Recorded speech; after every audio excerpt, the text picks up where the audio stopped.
ప్రభునందు ప్రియ దేవుని సంగమా, ఈ దినం ఫ్రెండ్షిప్ డే కనుక మిత్రుల దినోత్సవాన్ని పురస్కరించుకొని మీదట ఓ ప్రత్యేకమైన ఉద్దేశాన్ని ఉంచాలని ఆశపడుచున్నాను. మొదటి సమూయేలు గ్రంథము 18వ అధ్యాయము 1వ వచనం నుండి 5వ వచనం వరకు మొదటి భాగంగా మనం చదువుకున్నాము. 2వ భాగముగా నూతన నిబంధన నుండి యోహాను సువార్త 15వ అధ్యాయము 9 నుండి 15 వచనాలు 2వ భాగంగా చదువుకున్నాము.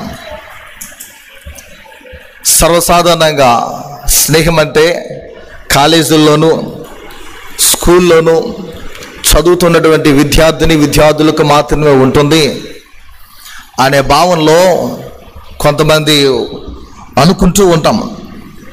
ప్రతి చోట, ప్రతి స్థలంలో, ప్రతి పరిస్థితిలో, ప్రతి ఇంటిలో, ఉద్యోగంలోనూ స్నేహం అనేది ఉంటుంది. స్నేహానికి వయసుతో సంబంధం ఏమీ లేదు. పడుచువాడు, ఒక యవ్వన కుమారుడు, ఒక యవ్వన ప్రాయంలో ఉన్నటువంటి కుమార్తె స్నేహాన్ని కలిగి ఉంటుంది. చిన్న బిడ్డలు కూడా స్నేహితులను కలిగి ఉంటారు. వృద్ధాప్యంలో ఉన్నటువంటి వయోవృద్ధులు కూడా స్నేహితుల్ని కలిగి ఉంటారు. ఫ్రెండ్షిప్ డే లేదా ఈ స్నేహము, మిత్రులు అనేది మనం గమనిస్తే ప్రతి ఒక్కరికి ఉంటారు. వీరికి వయసుతో ఏ విధమైన సంబంధం అన్నది లేదు అన్న సత్యాన్ని మనం గమనించాలి. చిన్నవారు, పెద్దవారు, వృద్ధులు, ఎవరికైనా స్నేహితులు ఉంటూనే ఉంటారు. సో మనం ఎవరితో స్నేహం చేస్తున్నాము, ఎలాంటి వారితో సహవసిస్తున్నాము, మనం స్నేహించినటువంటి మనుష్యులు ఎలాంటి వారు అన్నది మన జీవితంలో ప్రత్యేకంగా గమనించవలసినటువంటి ముఖ్యమైన ఉద్దేశం. ఈ దినం మీదట ఒక గొర్రెల కాపరి యొక్క స్నేహాన్ని కోరినటువంటి యువరాజును గురించి మీదట ఉంచాలని ఆశపడుచున్నాను. సామాన్య గొర్రెల కాపరి స్నేహాన్ని యువరాజు ఆశిస్తున్నాడు. తనతో చెలిమి చేయడానికి, తనతో తన జీవనాన్ని, సంబంధాన్ని పెనవేసుకుని ముందు కొనసాగించడానికి. గమనించిన ఎలా ఎవరితో మనం స్నేహం చేస్తున్నామో అనే దాన్ని బట్టి మన జీవిత భవిష్యత్ అనేది ఆధారపడి ఉంటుందని కూడా మనం గమనించాలి. దానిపై మన క్యారెక్టర్ ఏదైతే ఉందో, మన గుణము ఏదైతే ఉందో, మన ప్రవర్తన, తీరుతెన్నులు కూడా మన సహవాసాన్ని బట్టే వెలువడతాయి. అంటే మనకి ఇట్టే అర్థమైపోతాయి. ఒక త్రాగుబోతుతో స్నేహం చేస్తే తను కూడా త్రాగుడు అనే అలవాటు లేకపోయినా ఎవరితో అయితే సహవసించాడో ఆ వ్యక్తి ద్వారా కొంతకాలానికి త్రాగుబోతుగా మారే పరిస్థితి వస్తుంది. కాస్త టైం అనేది పట్టవచ్చు, కానీ ఎప్పటికైనా తన వలె తను మారిపోతాడు. పెద్దలు అంటూ ఉంటారు, నీవెవరవో, నీవు ఎలాంటి వాడవో నిన్ను గురించి చెప్పాలంటే ముందు నీ స్నేహితుడు ఎవరో నాకు చెబితే దాన్ని బట్టి నువ్వు ఎలాంటి వాడు, ఏ విధమైన స్థితిలో ఉన్నావో ఇట్టే నేను నిర్ధారించగలనని పెద్దలైన వారు పలుకుతూ ఉంటారు. పిల్లరా, వ్యభిచారులతో సహవసించి వారితో స్నేహం చేస్తే వ్యభిచార సంబంధమైనటువంటి ఆలోచనలతో నింపబడి కడకు స్నేహించినటువంటి ఆ వ్యక్తి కూడా పురుషుడు అవ్వచ్చు, స్త్రీ అవ్వచ్చు, వారు కూడా వ్యభిచారులుగా మారిపోయే అవకాశము ఉంది. మోసగాళ్ళతో స్నేహం చేస్తే, ఇతరులను వంచే స్వభావాన్ని కలిగిన వారితో మనం స్నేహిస్తే వీరు కూడా వంచకులుగా తయారవుతూ ఉంటారు. ప్రియమైన దేవుని బిడ్డలారా, అంటే మన పరిస్థితులు, మనకున్నటువంటి యాటిట్యూడ్ ఏదైతే ఉందో ఇవన్నీ ఇట్టే మంచివారమైనప్పటికీ పాడైపోవడానికి అవకాశం ఉంటుంది. అది మంచి వానితో మనం స్నేహం చేస్తే నీవు కూడా ఒక సజ్జనుడిగా, బుద్ధిమంతుడిగా, మంచి వ్యక్తిగా ఉండగలవు. మన ఆలోచన విధం అనేది మారిపోతుంది మనం సహవసించే వ్యక్తులను బట్టి. సో నీ స్నేహితుడు ఎలాంటి వాడో, నీ మిత్రురాలు ఏ విధముగా ఉన్నదో, నీవు ఎలా ఉంటున్నావో ఓసారి ఈ దినము మనల్ని మనం పరిశీలన చేసుకోవలసిన అవసరత ఉంది. 2 మాటలు చెప్తున్న వాక్యంలోకి వెళ్ళే ముందు దయచేసి ఎవరు ఏమీ అనుకోవద్దు. 11:42 అవుతుంది. ఇప్పుడు సర్వసాధారణంగా నిన్ను నన్ను మనందరినీ దేవుడు పుట్టించాడు. అవునా? అవసరానికి వెళ్ళినప్పుడు కొంతమంది అంటూ ఉంటారు, పాస్టర్ గారు ఎర్లీగా వెళ్ళి దేవుని ఆరాధించేసుకొని త్వరగా టైం అయిపోకుండా ముందుగా దేవుని స్తుతించి ఇంటికి వెళ్ళిపోయి పనులు చేసుకొని ఆ రోజే కదా సెలవు, తీరుబడిగా మా పనులన్నీ చేసుకొని ఆనందంగా ఉంటామండి అని అనే ప్రజలు ఉన్నారు. అలాగే మనకు నచ్చినప్పుడు, మనకి మెచ్చినప్పుడు, మనకు అనుకూలమైన సమయానికి మనం వచ్చి మనం అనుకూలమైన సమయానికి ఇంటికి వెళ్ళిపోదాము అనే భావనలో ఉన్నవాళ్ళు ఇక్కడ కూర్చున్న వాళ్ళు చాలామంది ఉన్నారు. నీకు నచ్చినప్పుడు నువ్వు రావడానికి, నీకు నచ్చి మెచ్చినప్పుడు నీకు నచ్చినప్పుడు నువ్వు లేచి నిలబడి వెళ్ళిపోవడానికి ఇదేమని విడిది స్థలము, సంత, మార్కెటో కాదు. నిన్నెవరు రమ్మని చెప్పలా. నీకు దేవుడు కావాలంటే నీకు నీవుగా రావాలి. నీకు ఆశీర్వాదము కావాలంటే నీకు నువ్వు రావాలి. ఉదయకాలం మొదలుకొని సాయంకాలం వరకు దేవుని గణపరిచిన వ్యక్తులు ఉన్నారు. అసలు దినానికి ఒక నిమిషం కూడా దేవునికి సమయాన్ని హెచ్చించిన మనుషులు ఉన్నారు. నీవు దేవునికి ఇచ్చే సమయాన్ని బట్టి, దేవుని దగ్గర నువ్వు గడిపేటువంటి ఆ కాలాన్ని బట్టి నీ జీవిత విలువ అనేది ఉంటుంది. దేవునికి మనము ఏ విధముగా సమయాన్ని ఇవ్వకపోతే బహు దూరస్తులుగా దేవునికి ఉండిపోతాం. అలాగే చర్చికి వచ్చి అటెండ్ అవుతూ ఉన్నటువంటి మనుషులు, విశ్వాసులైన మనము, దేవుని బిడ్డలైన మనము నాకు నచ్చిన చైర్లో వచ్చి నేను కూర్చోంటానంటే కూర్చోకూడదు. త్వరగా ఎర్లీగా వచ్చిన వారు ముందు ఏదైతే ఉందో ముందు స్థలాల్లో ముందు చైర్స్లో కూర్చోండి. మాటి మాటికి సంఘ నాయకులు, సంఘ పరిచారకులు మీ కొరకు అమ్మ అక్కడ ప్లేస్ ఖాళీ ఉంది, బాబు అక్కడ ప్లేస్ ఖాళీ ఉంది, మీరు అక్కడికి వెళ్ళండి అంటే ఇక్కడ చెప్పే వాక్యం చెప్పే మనుషులకి చిరాగ్గా ఉంటుంది. ఇదేదో పుస్తకాలు పట్టుకొని చదివేసింది కాదు వాక్యం అంటే. దేవుని నడిపింపు ముందుకు వెళ్ళాలంటే మీరు అభ్యంతరంగా డిస్టర్బ్గా మాకు ఉండకూడదు. ఇవి మూల పాఠాలు అంటారు. యాక్చువల్లీ భయపడతాయి. మూల పాఠాలు నేర్చుకునే స్థాయిలో ఉండకూడదు. సెంటినరీ చర్చ్ అంటే 100 సంవత్సరాలు పైబడి సంఘం అంటే ఎలా ఉండాలంటే బోధించేవారిగా ఉండాలి, కానీ ఇంకా పాఠ్యాంశాలు నేర్చుకునేవారిగా ఉండకూడదు. మనం ఇన్ టైంకి రావాలి. ఒకవేళ మనం లేటుగా వస్తే బ్యాక్ చైర్స్ ఏవైతే ఖాళీగా ఉంటాయో వాటిల్లో కూర్చోవాలి. వెనక్కు కూర్చుని ఉండిపోతున్నారు, ముందు చైర్లు ఖాళీగా ఉంటున్నాయి. ఎప్పుడు నేర్చుకుంటాం? ఇంకా ఇవి చాలా అవసరం. నేర్చుకోవలసినటువంటి అవసరం మన జీవితంలో ఉంది. ప్రియమైన దేవుని సంగమా, ఈ సత్యాలు మనం అవగాహన చేసుకున్నప్పుడే భయము, భక్తి అంటే క్రమశిక్షణ అనేది వస్తుంది. క్రమము లేదా శిక్షణ అనే దానిలో ఉన్నటువంటి ప్రత్యేకమైన ఉద్దేశం ఏంటంటే దేవుని యందుల భయము, భక్తి. దేవుని యందుల భయభక్తులు ఎవరిలో ఉంటాయంటే క్రమముగా దేవుని సన్నిధిలో ఉండేవాళ్ళు, వారి అవయవాళ్ళు సక్రంగా మలుచుకొని దేవుని సన్నిధిలో ఉన్నామని భయముతో భక్తితో ఉండేవాళ్ళే. మనకు నచ్చినట్లు మనం చేస్తామంటే అక్కడ దేవునికి, దేవుని మాటకు మనము అవిధేయులుగా ఉండినట్లు. ఇక్కడ చెప్పేవాడు నచ్చివాడు అవ్వచ్చు, నీకు నచ్చిన వాడు అవ్వచ్చు, నీకు నచ్చిన వాళ్ళు అవ్వచ్చు, కానీ బోధిస్తున్నటువంటి వ్యక్తుల్లో ఏమీ లేదు. వీరి ఒట్టి పాత్రలు మాత్రమే, సాధనాలు. నేనే కానీ వేరే సేవకులు ఇక్కడ ఉన్నా వాళ్ళు దేవుని చేతిలో వాడబడే పాత్రలు మాత్రమే. వెలువడుతున్న వాక్కుల్లో ఉంది. దేవుని మాటలు ఎందుకు మన దృష్టి ఉంచాలి, దేవుని వైపు మన యొక్క దృష్టి అనేది కేంద్రీకరించాలి. అది ఎప్పుడు ఉంటుందో అప్పుడు బాగుంటాం.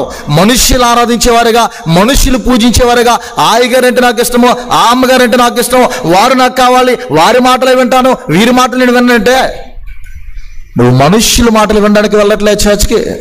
అదే చర్చ్కైనా దేవుని కొరకు నువ్వు వెళ్తున్నావు అనే సత్యాన్ని మర్చిపోకూడదు. సంఘమే శాశ్వతము. సంఘాన్ని తన స్వరక్తం ఇచ్చి సంపాదించున్నాడు ప్రభు యేసు. సంఘం శాశ్వతం. పౌలు వాడు కూడా ఉంటాడు, కేఫా వాడు కూడా ఉంటాడు, అపోలో వాడు కూడా ఉంటాడు. మనుషులు రకరకాలుగా ఉండవచ్చు, కానీ అవి మంచివి కాదని బైబిల్ హెచ్చరిస్తుంది. సేవకులు పాత్రలో వాడబడతారు, వెళ్ళిపోతారు. నాయకులు ప్రయోజనకరమైన పాత్రలుగా వాడబడతారు, వెళ్ళిపోతారు. దేవుడు మాత్రమే శాశ్వతం. దేవుని వాక్యం, దేవుని మాటలు మాత్రమే శాశ్వతం. అందుకే దేవుని మాటలు యందు దృష్టి ఉంచేవారుగా, దేవుని వాక్యాన్ని ఇంటికి వెళ్ళి చదివేవారిగా ఉండాలి. వాక్యము చదవలేని వారికి, వాక్యము ఎరగలేని వారికి, బైబిల్ పఠించలేని వారికి ఏ వాక్యము ఎప్పటికీ అర్థం కాదు, అవగాహన కూడా రాదు. నువ్వు చర్చికి వస్తున్న వెంట అనుకున్న వాక్యాన్ని ధ్యానించాలి. నీకు వాక్యం తెలియాలి. ఈ సత్యాలు మనం గమనించాలి. ఇలాంటి స్నేహాలకి దేవునికి విరోధం అనేది మనకి లోకంలో కొన్ని విషయాలు బైబిల్ గ్రంథంలో కనిపిస్తుంది. లోక స్నేహం అనేది దేవునికి వైరము. చర్చిలోకి మనం వచ్చి కూడా ప్రక్కనున్న వారితో ముచ్చరించే వారిగా మనం ఉన్నా, దేవుని మీద మన ఏకాగ్రత లేకుండా వేరేతోటి మన యొక్క ఆలోచనలు త్రెప్పబడిన, మన యొక్క దృష్టి కూడా మలచబడినా అవి దేవునికి వ్యతిరేకమైనటువంటివి. తల్లికైనా తండ్రికైనా చెప్పుకోలేనిది ఒక్క స్నేహితునికి మాత్రమే చెప్పుకుంటాం. ఒక స్నేహితునికి మాత్రమే చెప్పుకుంటాం. పిల్లరా, సామెతల గ్రంథము 27వ అధ్యాయము 9వ వచనంలో ఒక మాట వ్రాయబడుతుంది. జ్ఞాని అయిన సొలొమోను రచించిన సామెతలు చదవడమ్మా. తైలమును అత్తరును హృదయమును సంతోషపరచినట్లు చెలికాని హృదయముల నుండి వచ్చే మధురమైన మాటలు హృదయమును సంతోషపరచును. చాలండి. స్నేహితుల గురించి మనం ఆలోచించిన ఎలా ఎవరికి పెద్దవారికి చెప్పుకోలేనివి ఎవరికి చెబుతారంట? చెలికానికి, స్నేహితునికి, స్నేహితురాలకు మాత్రమే చెప్పుకోగలుగుతాం. స్నేహం అంటే నేటి దినాల్లో ఏం చేస్తున్నామంటే మహా అయితే ఎప్పుడులారా ఇలాంటి ఫ్రెండ్షిప్ డే దినమందు స్టేటస్లు, కొటేషన్స్ ఏవైతే ఉన్నాయో ఇలాంటి కొటేషన్స్ ఆ రోజే మనకు గుర్తు వస్తాయి. పూర్వకాలపు స్నేహితులు వీళ్ళందరూ గుర్తొచ్చి అప్పుడే స్టేటస్లు పెడతాం, రకరకాల మెసేజ్లు పెడతాం. ఆ తర్వాత 24 గంటలు కాకమునిపే ఆ ముచ్చటంతా పోతుంది. స్నేహం అంటే అది కాదు. ఏ ఎఫ్బీలోనో, ఏ ట్విట్టర్లోనో, ఈ వాట్సాప్లోనో ఏవైతే మనకి సోషల్ మీడియాలో ఉన్నాయో వీటిలో కాదు. నీ ప్రేమ, నీ అభిమానము, ఏదైతే స్నేహాన్ని కోరి ఉన్నావో ఆ వ్యక్తులకు వారితో గడిపే సమయంలో అది కనపరచాలి. అది మనం చూపించేవారిగా ఉండాలి. 17వ అధ్యాయం 27వ వచనంలో కొన్ని మాటలు కనిపిస్తే, ప్రాముఖ్యంగా 17వ అధ్యాయం 17వ వచనంలో చూస్తే అదే సామెతల గ్రంథంలో ఒక మాట కనిపిస్తుంది. పిల్లరా, నిజమైన స్నేహితుడు విడువక ప్రేమించును, దుర్దశలో అట్టివాడు సహోదరుడిగా ఉండను. ప్రేమిస్తాడు. దుర్దశలో పిల్లరా, పరిస్థితులు ప్రతికూలంగా ఉన్నప్పుడు అట్టివాడు నీ సోదరుడిగా, నీ సహోదరునిగా వారు ఉంటారు. కపటమైన ప్రేమ చూపించిన వారు ఏం చేస్తారంటే వారు నీకు లెక్కలేని ముద్దులు పెడతారని బైబిల్ హెచ్చరిస్తుంది. నిన్ను పొగుడుతారు, నేను గణపరుస్తారు, నీ చుట్టూ డప్పు కొడుతూ అంటారు చూస్తారా. మనల్ని ఏం చేస్తారంటే పొగిడేవారిగా, కొనియాడేవారిగా ఉంటారు. కానీ ఒకేసారి వెనక్కి గొయ్యి తీసి పాతేస్తారు. నేను పాడే పాటలో మదిని దాచియు కపట వంచెన చెలిమి చేతురు లోకములో. మదిలో ఒక ఆలోచన, కానీ పైన మాత్రం బయటకు చూపిస్తున్నది ప్రేమ. తన ఆలోచనలు విషపూరితమైనవి, బయటికి మాత్రం నేను ప్రేమ చూపిస్తున్నాను, నువ్వంటే నాకు ఇష్టం, ప్రేమ అని పిల్లరా మాటలు కబుర్లు చెబుతూ ఉంటాం.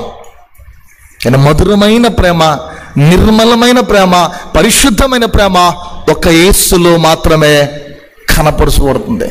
ఆయనలో మాత్రమే చూడగలమనే విషయం మనం గమనించాలి. పిల్లరా, డబ్బుంటే పిల్లరా మన చుట్టూ అనేక మంది వస్తూ ఉంటారు. ధనం ఉన్నటువంటి మనుషులు అనేక మంది కనిపిస్తూ ఉంటారు. పిల్లరా, మన దగ్గర పవర్ ఉంటే మనకు సహకరించే వాళ్ళు ఉంటారు. లోకం ఎలాంటిదంటే నీవు వారికి ఏదైనా పెడితేనే వారు నీ చెంత ఉంటారు. నీవేదైనా ఇస్తేనే, అంటే లాభం లేకుండా ఎవరితో ఉండరు. అందుకే స్వార్థము అనేది పెరిగిపోతుంది దినదినము. లాభమైన యోచన, లాభమైనటువంటి ఆలోచనలు, వీరితో నేనుంటే నాకేంటి లాభం? ప్రతిబంధములు కనిపిస్తూ ఉంటాయి ఇలాంటి ఆలోచనలు. అది ఏ రిలేషన్షిప్లో అయినా లాభం లేనిదే ఎవడు ఏమీ చేయడు. నీ ఇంట్లో వచ్చి నీకు పనులు చేస్తున్నారంటే, నీతో సమీపంగా దగ్గరగా ఉంటారంటే నీ నుండి ఏదో ఆశిస్తున్నారు. ఏమీ ఆశించకుండా, ఏమీ నీ యొద్ద నుండి కోరుకోకుండా నీతో ఎవరైనా కడవరకు ఉండడానికి ప్రయత్నిస్తున్నారంటే వారు నిజముగా నిన్ను ప్రేమిస్తున్నారు. వారు నిజముగా నిన్ను ప్రేమించేవారుగా ఉంటున్నారు. పిల్లరా, మనకి స్పిరిచువల్ ఫ్రెండ్స్ అనే వాళ్ళు చాలా అవసరం. ఆత్మ సంబంధమైన స్నేహితులు మనం మన జీవితంలో కలిగి ఉండాలి. చాలా మందికి శరీర సంబంధమైనటువంటి ఆ మిత్రులు మిత్రురాలు ఉండవచ్చు, అందరికీ ఉంటారు. కానీ స్పిరిచువల్ ఫ్రెండ్స్ అనేవారు చాలా అవసరం. ఆత్మీయ స్నేహితులు మనం సంపాదించాలి. నేను వారి ద్వారా బలపరచబడ్డాను, నా ఆత్మీయ స్నేహితుడు, నా ఆత్మీయ స్నేహితురాలు, వారిని బట్టి నేను బలపరచబడనని సాక్ష్యం ఇచ్చేవారు ఉండాలి. పిల్లరా, యోహాను సువార్త 15వ అధ్యాయం మనం గమనించింది. ఇలా 15వ వచనం ఒక మాట వ్రాయబడుతుంది. దాసుడు తన యజమాను చేయు దాన్ని ఎరుగడు కనుక ఇక మిమ్మల్ని దాసులని పిలువక స్నేహితులని పిలుచుచున్నాను. పిల్లరా, దేవుడే నా స్నేహితులని నీ గూర్చి నా గూర్చి మనల్ని గూర్చి చెబుతున్నాడు. గనుక నిజమైన స్నేహితుడు అని మనల్ని పిలుస్తున్నాడు. ప్రియ దేవుని సంగమా, మనం ఆయనని ప్రేమించేవారిగా ఉండాలి. సింపుల్గా చెప్పుకోవాలంటే ప్రేమ అనేది చాలా రోషపూరితమైనది. ఎవరైనా నన్ను కొడితే లేదా నిన్ను కొడితే ఆ ఇరువురి మధ్య చేతకాని వాడు కూడా ఏమొస్తుందంటే రోషం అనేది వాడు తిరిగి నేను ప్రతీకారము తీర్చుకోవాలి. నిన్ను ఎవరైనా నీపై దాడి చేసి కొట్టినప్పుడు నువ్వు దరువులు దెబ్బలు తిన్న తర్వాత తిరిగి నేను వారిని కొట్టాలి. ఎప్పుడు ఎలా అని నువ్వు దానికి వివిధ రకాలుగా నువ్వు ప్లాన్స్ వేసుకోవచ్చు. దీన్ని ప్రేమ దగ్గరికి, స్నేహం దగ్గరికి వెళ్దాం. ప్రేమ రోషపూరితమైనది. దేవుడు నిన్ను ప్రేమిస్తున్నాడు. తిరిగి ప్రేమించబడాలనే వాంఛే ప్రేమకు ఊపిరి. లోకంలో కొన్ని ప్రేమలు చూస్తూ ఉన్నాం. నేను నిన్ను ప్రేమిస్తున్నాను, బట్ నేను నిన్ను ప్రేమించట్లేదు. One side love. తిరిగి ప్రేమించబడాలనే వాంఛ ప్రేమకు ఊపిరి. ఆయన నిన్ను ప్రేమిస్తున్నప్పుడు నీవు తిరిగి ప్రేమిస్తేనే అది జీవము గల ప్రేమగా ఉంటుంది. తిరిగి ప్రేమించబడాలనే వాంఛ దానికి ఊపిరి, ప్రేమకు ఊపిరి. అది బలమైన ప్రేమగా ఉండాలంటే, బలమైన స్నేహము, పిల్లరా సహవాసము, ఆ బంధము ఉండాలంటే నీవు ప్రేమిస్తున్నావా? నీ మిత్రుడు నీకు ఏదైనా ఇస్తున్నప్పుడు నువ్వు తిరిగి ఏదైనా నీకున్న దానిలో పెట్టేవానిగా, ఇచ్చేవానిగా ఉండగలుగుతున్నావా? యాకోబు రాసినటువంటి పత్రికలో మనకు కనిపిస్తూ ఉంటుంది. పిల్లల 2వ అధ్యాయం 23వ వచనంలో అబ్రహాము దేవుడును నమ్మెను అనే మాటలు మనందరికీ. కాబట్టి దేవుని నమ్మెను, అది అతనికి నీతిగా ఎంచబడెను. పిల్లరా, లేఖనం ఇక్కడ నెరవేర్చబడినట్లు ఈ విషయాలను మనకి యాకోబు తెలియజేస్తున్న. మరియు దేవుని స్నేహితుడని అతనికి పేరు కలిగను. అబ్రహాము దేవుని నమ్మెను, అది అతనికి నీతిగా ఎంచబడెను. సో అబ్రహాముని దేవుడు స్నేహితుడిగా పిలిచి ఉన్నాడు. స్నేహితుడని పేరు కలిగి ఉన్నది. తన ప్రాణము పెట్టువాని వంతగా 13వ వచనం కనిపిస్తుంది. 15వ అధ్యాయం యోహాను సువార్తలో మనం గమనిస్తే, తన స్నేహితుని కొరకు తన ప్రాణము పెట్టువాని కంటే ఎక్కువైన ప్రేమ గలవాడెవడునో లేడు. పాపి స్నేహాన్ని కోరిన ఓ పరిశుద్ధుడు. నరులు, పాపులు, నీచులు, అతిక్రమము చేయవారు, దోషముతో నింపబడిన వారు, అలాంటి పాపి స్నేహాన్ని, పాపుల స్నేహాన్ని కోరుతూ ఉన్నటువంటి పరిశుద్ధుడైన యేసుస్వామి, నీ స్నేహాన్ని కోరుతూ ఉన్న యేసు. మరి నీవు కోరుకుంటున్నావా ఆయన స్నేహం? నీతో స్నేహం నాకు ఎంతో మేలయ్యని అంటూ ఉంటారు పాటల్లో. నీ స్నేహం ఉంటే నాకు చాలా అంటూ ఉంటారు అని వాక్యాధారాలతో ముడిపడిన పాటలు అవ్వచ్చు. కానీ మనం స్నేహించేవానిగా ఉంటున్నామా? అబ్రహాములో ఉన్న భక్తి, అబ్రహాములో ఉన్నటువంటి నమ్మకము ఈనాటి మన స్నేహములో ఉంటుందా అనే సత్యాన్ని మన జీవితంలో పిల్లరా గమనించాలి. అబ్రహాములో ఆ భక్తి ఉంది. ఆ భక్తి ఉంది కనుక దేవుని యొక్క స్నేహాన్ని అతడు పొందుకోగలిగి ఉన్నాడు. దేవుని చే స్నేహితుడని పిలుపు, తన యొక్క జీవితంలో పిలుపునందుకున్నట్టు వానిగా కనిపిస్తున్నాడు. సామెతల గ్రంథం 7వ అధ్యాయము 27వ అధ్యాయము 17వ వచనంలో మరో వచనం కనిపిస్తుంది పిల్లల. సామెతలు 27:17 వచనం చదవండి అమ్మా. ఇనుము చేత ఇనుము పదునగును, అట్లు ఒకడు తన చెలికానికి వివేకము పుట్టించెను. గమనించిన ప్రపంచంలో స్నేహంను గురించి బైబిల్లో రాయబడినంతగా, బైబిల్లో రాసినంతగా ఏ గ్రంథంలో కూడా రాయబడలేదు. మంచి స్నేహము, చెడు స్నేహము, ఎవరితో స్నేహము చేయాలి, ఎలాంటి వారితో స్నేహము చేయకూడదు, ఎవరితో మనం సహవసించాలి, ఇలాంటి విషయాలన్నీ మనకి పరిశుద్ధ గ్రంథంలో నీ కొరకు నా కొరకు దేవదేవుడు తన భక్తుల ద్వారా మనందరికీ ఒక దివ్యమైన ప్రేమ లేఖగా పరిశుద్ధ గ్రంథాన్ని ఇచ్చాడు. ఈ ప్రేమ లేఖను దినదినము నీవు చదివితే నీ ఆత్మీయ జీవితము బాగుగా ఉంటుంది. దీన్ని నీవు దూరంగా పెడితే లోక సంబంధమైన విషయాలకి నీవు గురవుతావు తప్ప, లోకంలో ఉన్న విషయాలకి నువ్వు నీ జీవితంలో ఆశించేవానికి ఉండిపోతావు తప్ప దేవుని కొరకైన తృష్ణ నీళ్ళు ఎప్పటికీ పుట్టదు, రాదు. బైబిల్ గ్రంథంలో అన్ని తెలియజేస్తున్నాడు. ఇప్పుడు బైబిల్ గ్రంథంలో నుండి మనం చెప్పుకున్నట్లు ఒక సామాన్యమైనటువంటి గొర్రెల కాపరి యొక్క స్నేహాన్ని యువరాజు ఎందుకు ఆశిస్తున్నాడు? ఒక రాజకుమారుడు, ఒక రాజనందుడు ఎందుకు ఆశిస్తున్నాడు? సర్వసాధారణ మనం ఆలోచిస్తే, స్నేహాన్ని గురించి మనం గమనిస్తే, స్నేహం అనేది మన స్థాయికి తగిన వారితో మాత్రమే చేస్తాం.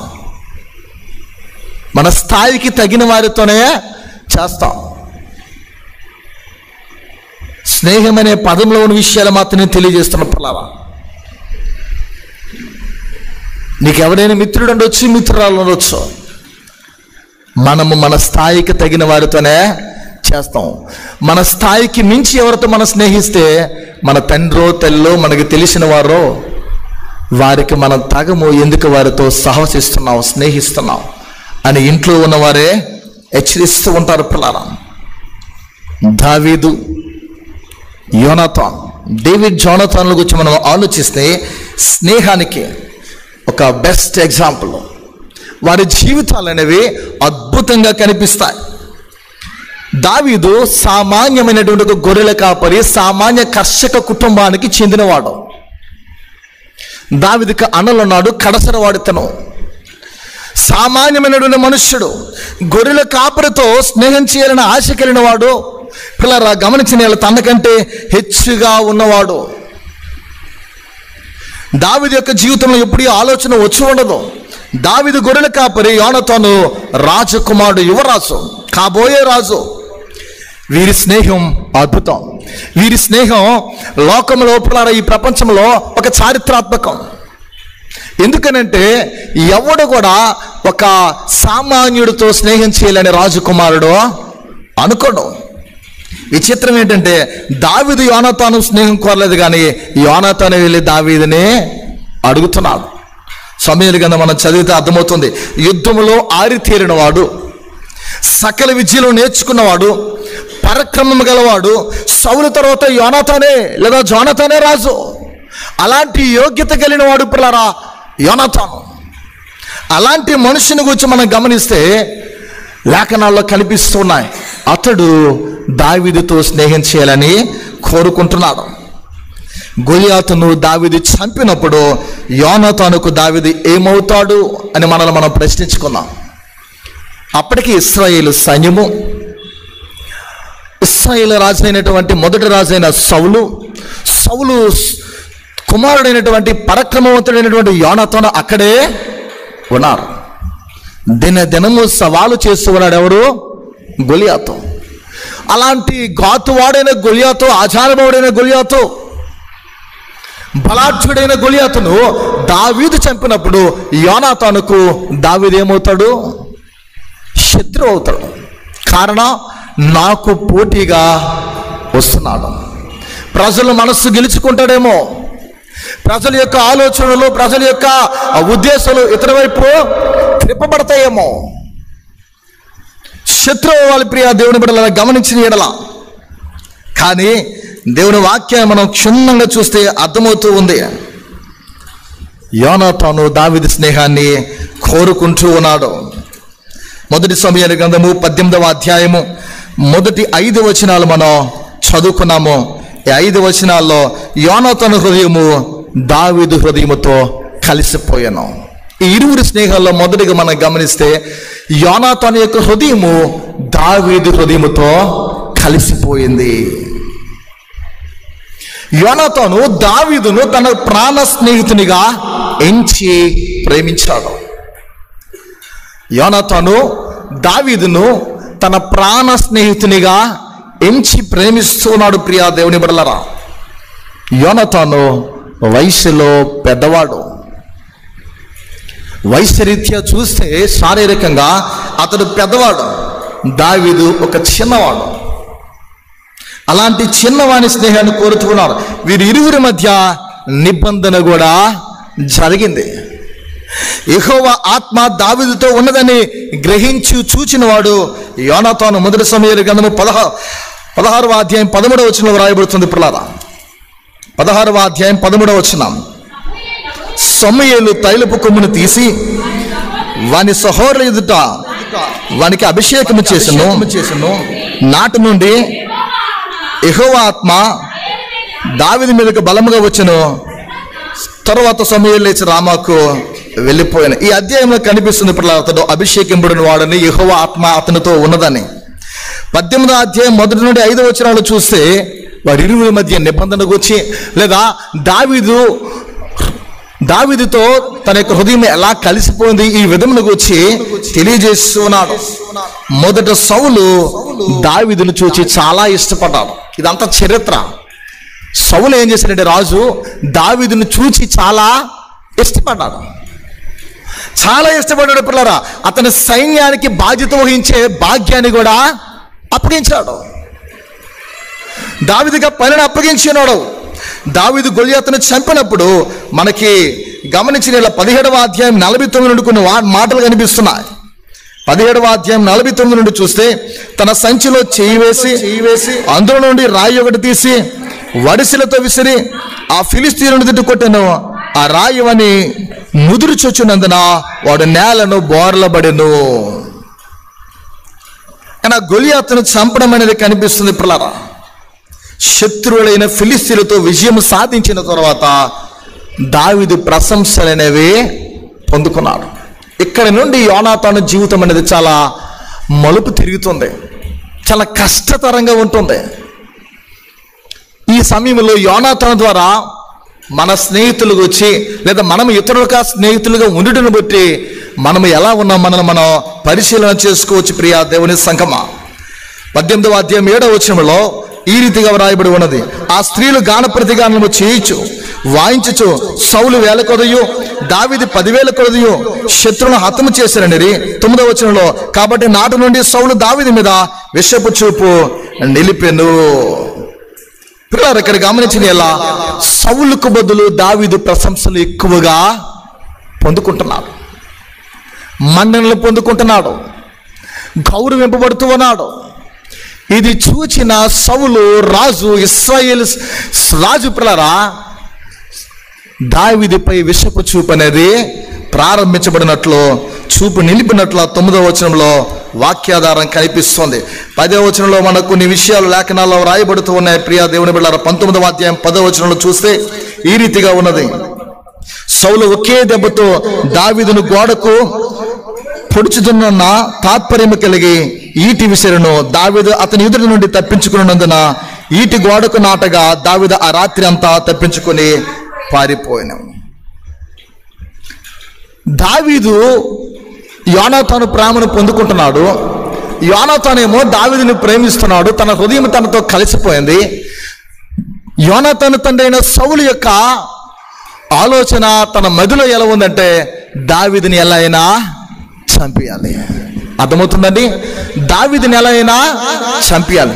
ఈటి విసిరాడు, తప్పించుకొని దావీదు పారిపోతూ ఉన్నాడు. యోనాతానుకి ఎలా ఉందంటే, సౌలు కుమారుడైన యోనాతానుకి దావీదుని ఎలా అయినా కాపాడాలి, దావీదుని ఎలా అయినా రక్షించాలి. సౌలు ఎలా ఉన్నాడంటే, నా కుమారుడు నా మాట వినాలి.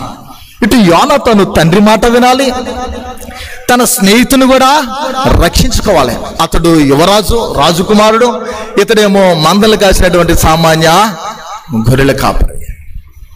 నీ తండ్రో, నీ తల్లో, నీ ఆప్తుల్లో ఎవరైనా సరే ఒక మంచి మిత్రుడితో ఒక మంచి స్నేహితురాలతో నువ్వు దగ్గరగా ఉన్నప్పుడు, దూరపరుస్తున్నప్పుడు ఆత్మ సంబంధమైనటువంటి స్నేహితుల నుండి నన్ను దూరపరుస్తున్నారేమో. కొంతమంది తల్లిదండ్రులు లోక సంబంధమైన స్నేహం చేయడానికి మనల్ని మోటివేషన్ చేసి మనల్ని వారు పురుకొల్పేవారుగా ఉంటారు. రకరకాల వెళ్ళకూడని స్థలానికి వారు మనల్ని పంపిస్తూ ఉంటారు. తప్పు అనుకోవద్దు, లోకంలో జరుగుతున్నవి. సినిమా దగ్గరకు కానీ, రాత్రి సమయంలో వెళ్ళకూడని స్థలం దగ్గరకు కానీ పిల్లల్ని ప్రోత్సహించే పంపించే తల్లులు లేకపోలేదు, తండ్రులు లేకపోలేదు. నీ కుమారుడి విషయంలో, నీ కుమార్తె విషయంలో ఎలాంటి జాగ్రత్త వహిస్తున్నావు? ప్రియ దేవుని సంఘమా, గమనించిన ఎడల ధైర్యవంతుడు, పరాక్రమ గలవాడు యోనాతాను. పిల్లరా, సమూయేలు గ్రంథంలో మనకు అతని గురించి కనిపిస్తుంది. రాజుగా ఉండడానికి అర్హతలన్నీ ఉన్నాయి. 14వ అధ్యాయం 12వ వచనం అతని గురించి రాయబడుతూ ఉంది. ప్రియ దేవుని సంఘమా, 14వ అధ్యాయం 12వ వచనంలో ఈ రీతిగా రాయబడుతూ ఉంది. యోనాతానును అతని ఆయుధములను మోయేవారిని పిలిచి, మేము మీకు ఒకటి చూపించమని నేను చెప్పినప్పుడు, యోనాతాను నా వెనుకనమ్ము, యెహోవా ఇశ్రాయేలు చేతికి వారిని అప్పగించనని తన ఆయుధమును మోయేవానితో చెప్పి. ఈ అధ్యాయం అంతా మనం చదివితే యోనాతానుకున్న లక్షణాలు ఏంటో, రాజుగా ఉండడానికి అతనిలో అర్హతలు ఏంటో ఇవన్నీ కనిపిస్తున్నాయి. కానీ అలాంటి మనుషులు అంటున్న మాట చాలా ప్రత్యేకమైనది కనిపిస్తుంది. పిల్లరా, యోనాతాను మధ్య, దావీదు మధ్య తేడా ఏమీ లేదు, మంచి స్నేహితులు. దావీదు ఎలా ప్రేమిస్తున్నాడు యోనాతాను, ఎలా ఇష్టపడుతున్నాడో, యోనాతాను కూడా దావీదుని అలానే ఇష్టపడుతున్నాడు, ప్రేమిస్తున్నాడు. పిల్లరా, 20వ అధ్యాయము 30వ వచనం చూస్తే తండ్రి చేత అనిపించుకోకూడనటువంటి మాటలు అనిపించుకున్నట్లు కనిపిస్తుంది. సౌలు యోనాతాను మీద బహుగా కోపపడి, అగడగొట్టుదాని కొడుకా, నీకును నీ తల్లి మానవునికును సిగ్గు కలుగునట్లుగా నువ్వు యెషయి కుమారుని స్వీకరించిన సంగతి నాకు తెలిసినది కదా. పిల్లరా, ఇక్కడ మనం తెలుసుకోవాల్సింది, తిరుగుబాటు స్త్రీ కుమారుడా, నా మాట నువ్వు వింటావా? ఆ యెషయి తనయుడైనటువంటి వాడి కుమారుడు అయినటువంటి దావీదు యొక్క మాట వింటావా? నాతో ఉంటావా, వానితో ఉంటావా? వానితో నువ్వు ఉండే సంగతి నాకు తెలియదా అనేటట్లు సౌలు తన కుమారుణ్ణి హెచ్చరిస్తున్నాడు. ప్రియా దేవుని సంఘమా, హెచ్చరించి యోనాతానుపై కూడా తండ్రి అయిన సౌలు రాజు ఈటే విసిరాడు. దావీదుపై విషపు చూపుండి ఈటి విసిరడం కనిపిస్తుంది. తన కుమారుడు దావీదుని ప్రేమిస్తున్నాడని యోనాతాను మీద కూడా ఈటి విసరడం అనేది కనిపిస్తుంది. ప్రియమైన దేవుని సంఘమా, ఇక్కడ మనం గమనించవలసింది, మంచి స్నేహితులకు ఎప్పుడు అంత సక్రమముగా అన్ని వారు అనుకున్నట్లు జరిగిపోతాయి అనుకోవడానికి అవకాశమో లేదు. ఒక మంచి మిత్రుడిని, ఒక మంచి స్నేహితురాల్ని నువ్వు పొందుకున్నప్పుడు, సంపాదించుకున్నప్పుడు వారిరువురి మధ్య వారు ఊహించినటువంటి శ్రమలు, శోధనలు, కష్టాలు ఎదురవుతాయి. ఫర్ ఎగ్జాంపుల్, యేసుక్రీస్తు వారిని గురించి మొదటిగా మనం ఒక మాట చూస్తున్నాము. ఆయన నిజమైన స్నేహితుడిగా పిల్లరా మన కొరకు ప్రాణం పెట్టుకున్నాడు. అంటే ఒక పాపిని ప్రేమించడానికి, పాపితో స్నేహించడానికి పరిశుద్ధుడే సర్వలోకంలోకి, అంటే ఈ భూమి మీదకి సర్వలోకంలో ఉన్న మనుషులను ప్రేమించడానికి, తన స్నేహాన్ని తెలియచేయడానికి ఆయనే నరావతారుడుగా వచ్చి నీ కొరకు నా కొరకు శిలువ మరణంపై వేలాడదీయబడి ప్రాణమునే అర్పించినారు. ఆయన ప్రాణము అర్పించున్నారు. ఎందుకంటే నీవు స్నేహితుడిగా, స్నేహితురాలిగా పిలువబడాలి. ఆయన ప్రేమతో మన ప్రేమ అనేది ముడివేయబడాలి. అంటే మనం ఆయనలో ముడిపడాలి, ఆయనతో సహవసించాలి. అందుకే ముందుగా చెప్పినాను, ఆయనే నిన్ను నిత్యము ప్రేమిస్తే, ఆయనే నీతో నిత్యము స్నేహిస్తే నువ్వెప్పుడు స్నేహం చేస్తావు? నీవెప్పుడైనా ప్రేమించగలవు? ఇక్కడ కూడా మనం గమనిస్తే ఈ రెండవ విషయంలో యోనాతాను గురించి, దావీదుని గురించి ఆలోచిస్తే, ఒక గొర్రెల కాపరి స్నేహాన్ని ఆశించిన యువరాజు యోనాతాను కష్టపడుతున్నాడు, నలిగిపోతున్నాడు, శ్రమ పడుతున్నాడు. తండ్రి మాట వినాలి, యోనాతాను అలాగే దావీదును కూడా కాపాడాలి. దావీదుకు దూరం అవ్వకూడదు, తండ్రికి దూరం అయితే వారసత్వాన్ని కోల్పోయే ప్రమాదమో ఉంది. బైబిల్ హెచ్చరిస్తుంది, నీవు దీర్ఘాయుష్మంతుడిగా ఉండాలంటే నీ తండ్రిని తల్లిని సన్మానింపమని. రెండు కూడా చేయాలి. ఒక మంచి స్నేహితుని కొరకు నీ తల్లిదండ్రులు విడిచి నీవు దూరంగా వెళ్ళిపోవడం కూడా ప్రమాదం సుమా. తండ్రి తల్లి మాట కూడా నీవు వినాలి. వింటూనే నీ స్నేహితుని నీవు ప్రేమించాలి. వారి కొరకు నీవు ముందుకి వెళ్ళాలి. ఇశ్రాయేలు సైన్యం మన్నలను పొందినటువంటి యోనాతాను 14వ అధ్యాయం 24 నుండి 45 వచనాలు మీరు ఇంటికి వెళ్ళి చదివితే సమూయేలు మొదటి గ్రంథంలో చాలా విషయాలు కనిపిస్తాయి. దేవుని చిత్తాన్ని గ్రహించిన యోనాతాను పిల్లరా 23వ అధ్యాయం 17వ వచనంలో ఒక మాట రాయబడుతుంది. 23:17లో నీవు ఇశ్రాయేలుకు రాజు వగుదువు, నేను నీకు సహకారిని వగుదును. చాలా మరో చూద్దాం. నీవు ఇశ్రాయేలుకు రాజు వగుదువు, నేను నీకు సహకారినవుదును. సహకారినవుదును ఎవరంటున్నారు ఈ మాటలు? యోనాతాను దావీదుతో పలుకుతున్నటువంటి మాటల్లో. నా మిత్రుడా, నా స్నేహితుడా దావీదు, నీవు ఇశ్రాయేలీయులకు, ఈ ప్రజలకు రాజు అవ్వదు. ఎవరు రాజు అవ్వాలి? యోనాతాను అవ్వాలి. రాజుగా ఉండడానికి అర్హతలన్నీ ఉన్నాయి. కానీ యోనాతాను ఏం గ్రహించాడంటే, యెహోవా ఆత్మ నా తండ్రి మీద లేదు. యెహోవా ఆత్మ, దేవుని యొక్క ఆత్మ నా తండ్రిపై లేదు. దేవుని యొక్క ఆత్మ ప్రత్యేకంగా దావీదుపై ఉంది. నువ్వు ఇశ్రాయేలుకి రాజు వగుదువు, నేను నీకు సహకారిగా ఉంటా, నేను నీకు సహకారిని అవుతా. అంటే నువ్వు రాజు అయితే నేను నీకు అసిస్టెంట్గా ఉంటాను, నీకు దగ్గరగా ఉంటాను. నీ మిత్రుడు కొరకు, నీ మిత్రురాలు కొరకు నువ్వు ఇలాంటి మాటలు చెప్పగలవు? అలా ప్రోత్సహించేవానిగా ఉంటున్నావా? స్నేహిస్తూనే నీ స్నేహితులు ఎదుగుతుంటే నువ్వు ఓర్వలేక రకరకాలుగా వినుకుండి గోతులు తవ్వేవానిగా ఉంటున్నావేమో. వయసుతో పరిమితం లేదు.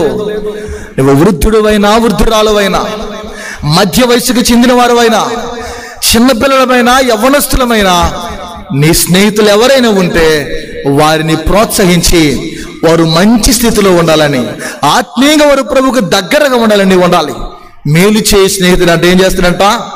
గాయాలు చేస్తాడు. పగవాడు లెక్కలేనన్ని ముద్దులు పెడుతూ ఉంటారు. మనుషులకి ఈనాటి కాలంలో పొగడ్తలు కావాలి, ముద్దులు కావాలి.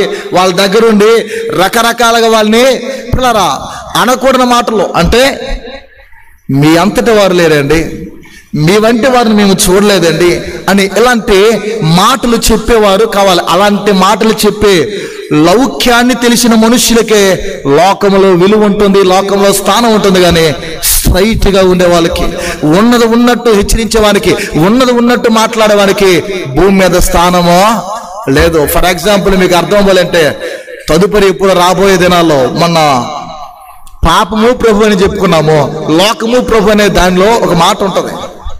యేసు క్రీస్తుని కూడా లోకం ఏం చేసిందంటే, మా ప్రాంతాలు విడిచి వెళ్ళిపో అనే లోకము. లోకము లౌక్యత్వాన్ని తెలిసిన వారిని కోరుకుంటుంది, కానీ దేవునిలో నిలిచేవారిని, దేవుని మాటలు హెచ్చరించేవారిని కోరుకోరు. తిమోతికి రాస్తూ పౌలు అంటూ ఉంటాడు, పిల్లరా నా కుమారుడా తిమోతి, వాక్యమును ప్రకటింపము అనే మాటలో చాలా సారం ఉంది. వాక్యమును ప్రకటింపము, హెచ్చరించమంటాడు. జనులు హితబోధన సహింపక ఆరోగ్యకరమైన మాటలు వెనక కల్పన కథల వైపు మొగ్గు చూపు కాలం వస్తుందని అంటూ ఉంటాడు. నువ్వు వాక్యాన్నే బోధించు. అక్కడ జరిగిన సంగతులు, ఇక్కడ జరిగిన సంగతులు, ఆ ఊరి విషయాలు, ఈ ఊరి విషయాలు, నీ ఇంటి విషయాలు ఏవేవో తీసుకొచ్చి నువ్వు ఇదొక పాఠము, ఇదొక వాక్యమని నువ్వు అల్లేసి చెప్పేసి రెండు మాటలు చెప్పి వెళ్ళిపోతే వాక్యం కాదు. వాక్యంలో ఉన్న నువ్వు బోధిస్తున్నప్పుడు ఆ బోధనలోనే వాక్య రిఫరెన్స్ లో ఆటోమేటిక్ గా సంఘానికి అర్థమయ్యే స్థాయిలోకి వారు కూడా ఎదగాలి. ఇంకా పాలు తాగే వారికి మనం ఉన్నామేమో. వాక్యం మన జీవితంలో ఏది చెప్పినా ఇది పలానా చోట ఉంది, పలానా దగ్గర ఉందని ఎరిగే స్థితిలోకి మనము నడిపించబడాలి. సంఘంలో వాక్య బోధన అంటే ఎప్పుడు ప్రతి ప్రసంగంలో 1 పాయింట్, 2 పాయింట్, 3 పాయింట్, 4 పాయింట్ అని పాయింట్ల వేదిగా చెప్పిన ప్రతి సందేశం వాక్య బోధ అనేది పలు రకాలుగా ఉంటుంది. హోమిలెటిక్స్లో, ప్రసంగ శాస్త్రంలో ఒక్కొక్క బోధ ఒక్కలా ఉంటుంది. కాలమాన బట్టి, పరిస్థితులు బట్టి బోధ అనేది కనిపిస్తూ ఉంటుంది. ప్రియమైన దేవుని సంగమా, గమనించిన ఎలా దేవుని చిత్తాన్ని గ్రహించిన యోనాతాను మనం చూస్తున్నాం. అందుకంటున్నాడు, నేను నీకు సహకారినవుతా. మనము కూడా దేవుని ఆలయానికి, మందిరానికి వచ్చినప్పుడు వీరి ఆత్మీయంగా ఉన్నవాళ్ళు, నాయకులు, సేవకులు, యూత్ ఫెలోషిప్లో ఉన్నవారు, ఇలాంటి వాళ్ళు మనం చూసి, అలాగే మనతో సహచరులుగా ఎవరైతే మిత్రులుగా ఉంటున్నారో గుర్తించి ఆత్మీయంగా వీరు ఉన్నారనే వారితో సహవసించడానికి ప్రయత్నించాలి.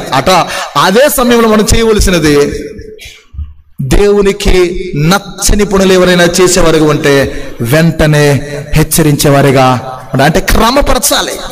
క్రమపరచవలసిన బాధ్యత నీపై ఉంటే నీ ఒక దేవుని యొక్క కుమారుడిగా, కుమార్తెగా ఉన్నావు. ఆ బాధ్యత దేవుడు మనకి పెట్టి ఉన్నాడు. ప్రియ దేవుని సంగమా, హెచ్చరించాలి, మనం వారిని ఖండించాలి. అప్పుడే వారి యొక్క జీవితాలు బాగుగా ఉంటాయి. తండ్రి పాకెట్లో నుండి ఏదైనా తీయకూడనటువంటిది కుమారుడు, కుమార్తె తీస్తే మనం నవ్వుతూ ఆ తీసుకునే వారిగా ఉంటే ఏం జరుగుతుందో పిల్లరా మనకు తెలుసు. భవిష్యత్తులో వారు ఏమైపోతారంటే చేయకూడనటువంటి అక్రమాలకు వారు లోనైపోతారు. కారణం, చిన్న మొత్తంలో వారు చేయకూడని పని చేసినప్పుడు వారిని ఏం చేయాలి? హెచ్చరించలేనందున వారు తప్పిపోయారు. చివరిగా 4 మాటలు, అంటే వారిరువురికి మధ్య నిబంధన జరిగిన విషయాలు చెప్పి ముగించేస్తా పిల్లరా. వారిరువురి మధ్య పలుమార్లు దావీదుని యోనాతాను రక్షించిన కనిపిస్తుంది. 20వ అధ్యాయం 41వ వచనం గమనిస్తే, 20వ అధ్యాయం 41వ వచనంలో ఈ రీతిగా ఉన్నది. వాడు వెళ్ళిపోయిన వెంటనే దావీదు దక్షిణపు దిక్కు నుండి బయటకు వచ్చి 3 మారులు సాష్టాంగ నమస్కారం చేసిన తరువాత వారు ఒకరినొకరు ముద్దు పెట్టుకొనుచు ఏడ్చుచుండిరి. ఇలాగుండగా దావీదు మరింత బిగ్గరగా ఏడ్చాను. పలుమార్లు దావీదును ప్రాణము కోల్పోకుండా, ప్రాణము పోకుండా రక్షించిన యోనాతానును చూడగలం. నీ మిత్రురాల్లో ఆపదలు ఉంటే నీవు రక్షించాలి. సంఘములో నీకు తెలిసిన హితులు, ఆప్తులు, ఆత్మ సంబంధమైనటువంటి నీ మిత్రులు ఆత్మీయంగా దిగజారిపోతున్నప్పుడు, వాడు సడలిపోతున్నప్పుడు వారిని దిద్ది రక్షించవలసిన బాధ్యత కూడా నీదే. యేసుప్రభువు వారు మరలా నీ కోసం, నా కోసం సిలువెక్కిరైన రారు. మరలా నీ కొరకు ప్రత్యేకంగా బోధ చేసేవారు రారు. కొంతకాలానికి వాక్యం ఉండదు. ఆమోస్ గ్రంథంలో రాయబడినట్లు వాక్యం కొరవైపోతుంది. భూమి మీద వాక్యం దొరకదు, అన్నపానాలు ఉండవు. దేవుని కొరకైనటువంటిది ఏది కూడా మన జీవితంలో పిల్లరా ఆ దినాల్లో చూడలేమని దేవుని వాక్యము ప్రత్యేకంగా కనిపిస్తుంది. 4 వస్తువులు, ఒక నిబంధన జరుగుతుంది పిల్లరా. 20వ అధ్యాయము 30వ వచనంలో కనిపిస్తుంది ఆ మాట. సౌలు యోనాతాను మీద బహుగా కోపపడి, కొడుకా, యెష్షయి కుమారుని స్వీకరించిన సంగతి నాకు తెలిసినది కదా. ఇక్కడ చూడండి పిల్లరా, దావీదుని బట్టి తండ్రి తిరస్కారమును పొందిన యోనాతాను కనిపిస్తున్నాడు. దావీదుని రక్షించాడు. 4 వస్తువులు ఇచ్చినాడు పిల్లరా. 18వ అధ్యాయం 4వ వచనం ఈ మాటలు కనిపిస్తున్నాయి. మరియు యోనాతాను తన దుప్పటని, తన కత్తిని, తన విల్లును, నడికట్టును తీసి దావీదుకిచ్చెను. 4. 1 దుప్పటి. ప్రియ సంగమా, చిన్నవారేమి పెద్దవారేమి అందరూ జాగ్రత్తగా మాటలు వినవలసిందిగా మనం చేస్తున్నాం. మొదటిది దుప్పటి. 2వ రాజుల గ్రంథం మనందరికీ తెలిసి పిల్లరా ఏంటంటే, ఏలియా దుప్పటి యెహోవా ఆత్మకు సాదృశ్యంగా కనిపిస్తుంది. ఏలియా వెడలిపోతున్నప్పుడు, ఆరోహణమవుతున్నప్పుడు ఎలీషా అంటాడు, నీకు కలిగిన ఆత్మలో 2 పాలు నాకు కావాలి. ఏలియా వెళ్ళిపోతూ ఆ దుప్పటిని పడివేసినప్పుడు దాన్ని పట్టుకొని ఎలీషా యోర్దాను నదిపై ఏలియా దేవుడు ఎక్కడ నన్ను కొట్టినప్పుడు అది 2 పాయలుగా అవడం కనిపిస్తుంది పిల్లరా. ఇది దుప్పటి యెహోవా ఆత్మకు సాదృశ్యం. మొదటి దుప్పటి ఇస్తున్నాడు. నువ్వు ఆత్మీయంగా దేవుని ఆత్మను పొందుతూ ఆత్మ సంబంధమైన నేత్రాలతో అనేకులను పాలించేవాడుగా నువ్వు ఉండాలి. నేను నీకు సేవకునిగా ఉంటాను పిల్లరా. మనకి లేఖనాల్లో 19వ అధ్యాయం రిఫరెన్స్ చూడలే, ఇంకా టైం అవుతుంది పిల్లరా. దుప్పటి దేవుని ఆత్మకు, యెహోవా ఆత్మకు సాదృశ్యం. రెండవది ఖడ్గము. 21వ అధ్యాయం 8వ వచనంలో వ్రాయబడి ఉన్న ప్రకారంగా ఇదే సమూయేలు గ్రంథములో కనిపిస్తుంది. పిల్లరా, రాజు పని వేగరముగా జరగవలెనని ఎరిగి నా ఖడ్గమునైనను ఆయుధమునైనను నేను తేలేదు, ఇక్కడ నీ యొద్ద ఖడ్గమునైనను ఈటినైనను ఉన్నదా అని దావీదు అహిమేలకు అడగా. పిల్లరా, కనిపిస్తుంది ఖడ్గము దేవుని యొక్క వాక్యానికి గుర్తు. అంటే మన జీవితంలో తెలుసుకోవాల్సింది, ఇక్కడ చదవబడిన వృత్తాంతం చూస్తే గొల్యాతును హతమార్చిన ఖడ్గాన్ని గురించి రాస్తూ ఉంటాడు. దేవుని యొక్క లేఖనాల్లో మనం గమనిస్తే హెబ్రీయులకు రాసిన పత్రిక 4:12 కనిపిస్తుంది. దేవుని వాక్యము వాడిగల ఖడ్గము, రెండంచులు కలిగినటువంటి ఖడ్గము. పిల్లరా, ధర్మశాస్త్రాన్ని ఎరిగిన వాడే రాజు ఉండాలి. నీవు రాజుగా ఉండబోతున్నావు, నువ్వు ధర్మశాస్త్రాన్ని ఎరిగి ఉండాలి. ఇదిగో నేను ఇస్తున్నటువంటి ఈ కానుకలు స్వీకరించు. మన ఇరువురి మధ్య జరుగుతున్న ఈ నిబంధనను, ఈ దుప్పటి నీవు తీసుకో. ఈ ఖడ్గం నీకు ఉపయోగపడుతుంది. ఖడ్గము మరియు విల్లు మనకి ప్రకటన గ్రంథం 6:2 రాయబడినట్లు విజయానికి ఇది సాదృశ్యం, విజయానికి ముంగుర్తు. పిల్లరా, విల్లు అనేది విజయానికి సాదృశ్యంగా కనిపిస్తుంది. నువ్వు విజేతగానే ఉండాలి. నిజమే, యోనాతాను దావీదుకి ఇచ్చినట్లు, దావీదుకి యోనాతానుకి మధ్య నిబంధన జరిగినట్లు దావీదు యొక్క జీవితం జయకరంగా ఉన్నది కానీ అపజయకరంగా కనిపించదు. అందుకే దావీదు తాళపు చెవులు గెలిన వాడుగా యేసుక్రీస్తు వారు కనిపిస్తూ ఉంటారు. చివరగా లెవియకను 8:7 రాయబడినట్లు నడికట్టును గురించి తెలియజేస్తారు. అది పరిచర్యకు, తగ్గింపుకు, సేవకులకి సాదృశ్యం. నిజమే, దావీదు తన తరమ వారితో గొప్ప సేవ చేసి అతడు కూడా నిద్రించి తన పితరుల యొద్దకు చేర్చబడ్డారని అపోస్తల కార్యములో వైద్యుడైన లూకా రాసినట్లు పిల్లరా కనిపిస్తుంది. యేసుక్రీస్తు వారు కూడా శిష్యులు పాదాలు కడుగుతున్నప్పుడు ఆయన యొక్క పరిచర్య అనేది కనిపిస్తుంది. నడికట్టు కట్టుకున్నటువంటి ఆ తువాలు అనేది తీరుము కనిపిస్తుంది. పరిచర్యలో ఒక దుప్పటి యేసుక్రీస్తు నడుము కట్టుకున్నటువంటి తువాలుగా మారిపోవాలి. ఆత్మ సంబంధమైన స్నేహితులు కలిగి ఉన్నటువంటి ప్రియా దేవుని బిడ్డలారా, నీవెవరితో స్నేహించినా నీ స్నేహితుడిపై నీపై ఉన్నటువంటి యెహోవా దుప్పటి, దేవుని యొక్క ఆ ఆత్మ ఎంతలా అయిపోవాలంటే యేసుక్రీస్తు వారి యొక్క నడుము కట్టుకున్నటువంటి తువాలంతగా మారిపోయి గొప్ప పరిచర్య చేసి యోధులుగా, ఆయన యొక్క రానువారుగా, సేవకులుగా మనందరం ఉండడానికి, మన సంఘానికి అలంకారంగా, కీర్తిగా ఉన్నటువంటి యువజన సమాజపు వారు, యూత్ వారు మరింతగా ప్రయోజనకరమైన పాత్రలుగా, గొప్ప ఆత్మ సంబంధమైనటువంటి స్నేహితులుగా, అనేకులకు వారు మాదిరికరంగా, అనుకరణగా ఉండడానికి దేవుడు ధన్యతను దయచేసి యోనాతానుకు దావీదుకు ఉన్నటువంటి మంచి లక్షణాలతో వారును మనమును నింపబడి ప్రభు యొక్క సన్మార్గములో, శిలువనదులని యేసుక్రీస్తు మార్గములో మన శిలువను మనం ఉపేక్షించుకుని ఎత్తుకుని నడవడానికి దేవుడి సహాయాన్ని పరిశుద్ధాత్మ ద్వారా చేకూర్చాలని రండి, తలలు ఉంచుదాం, ప్రార్థిద్దాం. దేవుడి మాటలు దీవించుగాక. అందరూ లేచి నిలబడదాం, ప్రార్థన చేద్దాం. లేచి నిలబడదాం.